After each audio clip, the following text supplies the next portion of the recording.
5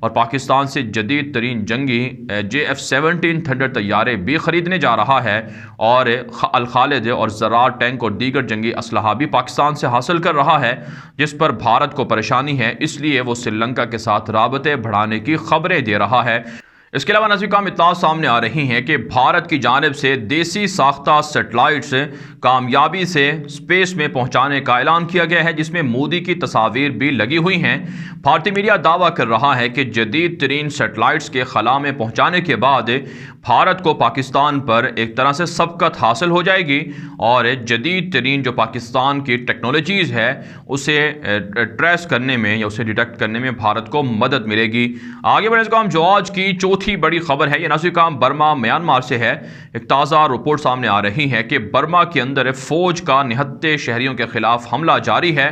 اور فوجی بغاوت کے بعد جو مظاہرین ہیں، پروٹیسٹرز ہیں، وہ سڑکوں پر ہیں۔ ان کے خلاف پہلی مرتبہ میانمار کی فوج نے اوپن فائرنگ کی ہے، جس کے نتیجے میں 24 سے زائد عام مظاہرین مارے جا چکے ہیں، جبکہ 50 سے زائد مظاہرین کے زخمی ہونے کی اطلاعات ہیں۔ اس حوالے سے نازل اطلاعات سامنے آ رہی ہیں کہ اقوام متحدہ، امریکہ اور یورپی ممالک نے برما کی فوجی جرنیلوں پر پریشر ڈالا ہے کہ اگر وہ اسی طرح کے حملے کریں گے اور نہتے شہریوں کو قتل کریں گے تو امریکہ، یورپ اور دیگر ملک برما پر چڑھائی کر کے حملہ کر سکتے ہیں۔ ساتھ ساتھ روہنگین ریفیوجیز جو برما سے ہجرت کے لیے سمندر میں نکلے ہوئے ہیں اور جنہیں نہ بنگلہ دیش پناہ دے رہا ہے اور نہ ہی بھارت پناہ دے رہا ہے، اس حوالے سے ایک تہلکہ خیز رپورٹ سامنے آئی ہے کہ ابھی تک یہ روہنگین ریفیوجیز یہ سمندر کے اندر پھنسے ہوئے ہیں۔ بنگلہ دیش نے انہیں قبول کرنے سے انکار کر دیا ہے اور بھارت بھی انہیں قبول نہیں کر رہا ہے، پناہ نہیں دے رہا ہے۔ اس سے پہلے بھی درجنوں ریفیوجیز جو روہنگین مسلمان ہیں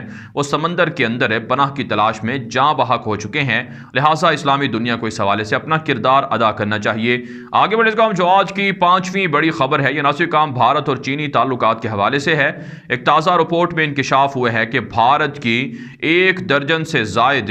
ایسی بڑی بڑی حکومتی تنظیمیں ہیں یا حکومتی ویب سائٹس ہیں، سرکاری ویب سائٹس ہیں، جنہیں چائنا کے ہیکروں نے حملہ کر کے اڑا دیا ہے اور خفیہ معلومات چین نے چرا لی ہیں۔ آپ جانتے ہیں بھارت دعویٰ کرتا ہے کہ چین کے ساتھ سیٹلمنٹ ہو چکی ہے اور لداخ کے علاقے سے چائنا فوجیں نکال رہا ہے، لیکن ہماری اطلاعات یہ ہیں کہ مکمل ڈس انگیجمنٹ نہیں ہوئی ہے اور اب بھی چینی فوجیں بھارتی علاقوں میں موجود ہیں۔ اس کے علاوہ نازل اطلاعات سامنے آ رہی ہیں بھارتی میڈیا کے مطابق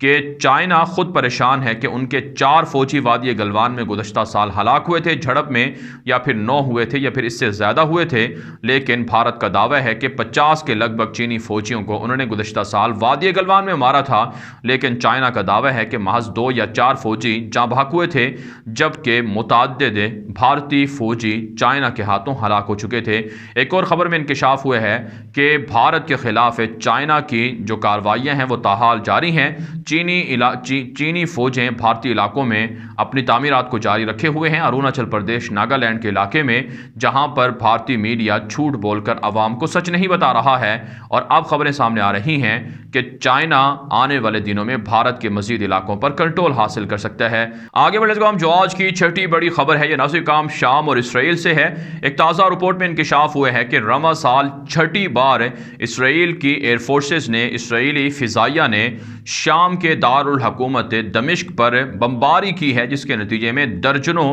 ایرانی اور بشار الاسد کے فوجیوں کو قتل کرنے کا دعویٰ سامنے آ رہا ہے۔ نیتن یاہو نے اپنے ایک تازہ بیان میں کہا ہے کہ ہمارے جنگی بحری جہازوں پر ایران حملہ کر رہا ہے اور لبنان سے، شام سے، عراق سے ہمیں تھریٹ کیا جا رہا ہے، لہٰذا ایرانی جنگجوؤں کے خلاف شام کے اندر اسرائیل اب فیصلہ کن آپریشن کر رہا ہے اور اس میں بشار الاسد کے اتحادیوں کو بھی شکست ہو رہی ہے، نقصان ہو رہا ہے۔ جبکہ بشار الاسد کی حکومت دعویٰ کر رہی ہے کہ شام کے اندر جو آج رات گئے بمباری کی گئی ہے، اس میں حملوں کو ناکام بنایا گیا ہے اور زیادہ نقصان نہیں ہوئے ہے اور اسرائیلی فضائیہ کے میزائلوں کو فضا میں تباہ کر دیا گیا ہے۔ لیکن بہرحال ماہرین اس بات کو تسلیم کرتے ہیں کہ اسرائیل کی فورسز ایران کے کندھوں پر سوار ہو کر شام کے اندر نہتے مسلمانوں کے علاقوں پر قبضہ کر رہی ہے اور وہاں کے وسائل کو لوٹتے جا رہی ہے۔ اس کے علاوہ اطلاعات سامنے آ رہی ہیں کہ عراق کے اندر ایران نواز سب سے بڑی مسلح تنظیم حشد الشعبی نے دعویٰ کیا ہے کہ ان کے خلاف شام کے اندر امریکہ نے گزشتہ دنوں حملہ نہیں کیا، بلکہ عراقی سرزمین پر حشد الشعبی کے خلاف ہے۔ امریکہ نے حملہ کیا ہے لیکن جوابی طور پر عراق ہی کے اندر امریکی اہداف کو حشد الشعبی ٹارگٹ کرے گی۔ آگے بڑھے تو ہم جو آج کی 7ویں بڑی خبر ہے یہ امریکہ سے ہے۔ ناظرین، امریکہ کے سابق صدر ڈونلڈ ٹرمپ کی جانب سے پہلی بار اعلانیہ طور پر سیاسی سرگرمیاں شروع کرنے کا اعلان کر دیا گیا ہے۔ ڈونلڈ ٹرمپ نے اپنے ایک تازہ بیان میں کہا ہے، اپنے حامیوں سے خطاب کرتے ہوئے، کہ وہ 2024 کا الیکشن لڑیں گے اور جو بائیڈن کو ڈیموکریٹ پارٹی کو اقتدار سے الگ کریں گے۔ ڈونلڈ ٹرمپ نے اپنے بیان میں یہ بھی کہا ہے، اپنے حامیوں سے خطاب کرتے ہوئے، کہ وہ کوئی نئی سیاسی جماعت نہیں بنا رہے ہیں بلکہ ریپبلکن پارٹی کے پلیٹ فارم ہی سے اپنی سیاست کو جاری رکھیں گے اور جو بائیڈن کا خاتمہ کریں گے 2024 تک، اور جو بائیڈن کے جو متنازع اقدامات ہیں ان کے خلاف وہ ابھی سے مہم شروع کر رہے ہیں اور ابھی سے فنڈ ریزنگ بھی کریں گے اور مزید اپنے آپ کو پاورفل بنائیں گے تاکہ آنے والے 2024 کے الیکشن میں وہ دنیا کے یا امریکہ کے طاقتور صدر اور شخص بن سکیں۔ جبکہ عزیزان، جو بائیڈن کی جانب سے ڈونلڈ ٹرمپ کو ایک مرتبہ پھر اشتعال انگیزی دلانے کا مرتکب قرار دیا جا رہا ہے اور ڈیموکریٹ پارٹی کے لوگوں نے کہا ہے کہ یہ جان بوجھ کر جو بائیڈن حکومت کے لیے مشکلات پیدا کر رہے ہیں اور عوام کو تشدد پر اکسانے کے لیے نئی مہم شروع کر رہے ہیں،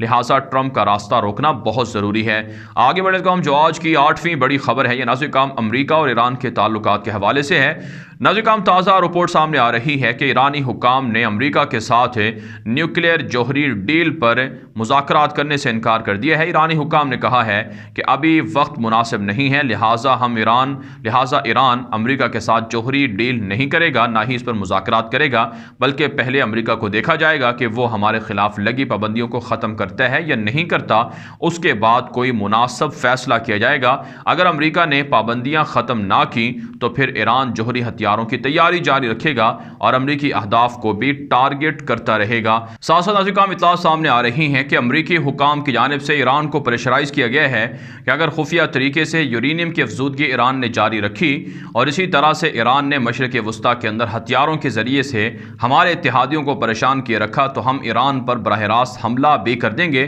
لیکن اطلاعات یہ ہیں کہ ابھی فی الحال امریکی حکومت اور پینٹاگون سعودی عرب کو ٹارگٹ کرنے جا رہی ہے اور ایران کے ساتھ بیک ڈور رابطے بھی جاری رکھے ہوئے ہیں۔ آگے بڑھنے کو ہم جو آج کی 10ویں بڑی خبر ہے یہ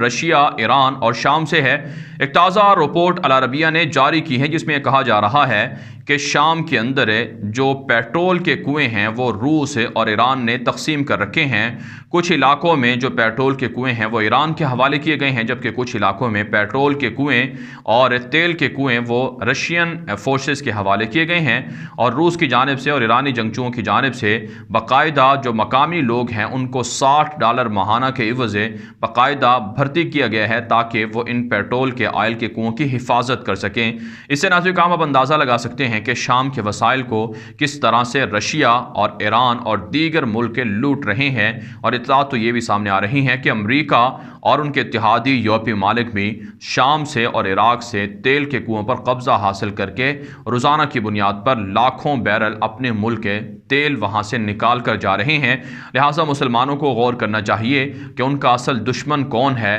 اور کیسے وہ ان دشمنوں کے خلاف مشترکہ کارروائیاں کر سکتے ہیں، نہ یہ کہ وہ اپنے ملک کے اندر پراکسی وار لڑنے والی مسلح تنظیموں میں شامل ہو کر ان کی حمایت کریں۔ ناظرین، دنیا بھر سے تھی آج کی 10 بڑی خبریں۔ ان خبروں کے حوالے سے آپ کی کیا رائے ہے؟ اپنی رائے کامنٹ کے ذریعے سے ضرور ہم تک پہنچائیں۔ مزید خبروں کے لیے آپ ہمارے ٹویٹر اکاؤنٹ سنیے میرے آگے غلام نبی مدنی اور ہمارے نئے فیس بک پیج غلام نبی مدنی کو فالو کر سکتے ہیں۔ آج کے لیے اتنا ہی، اجازت دیجیے، اللہ حافظ۔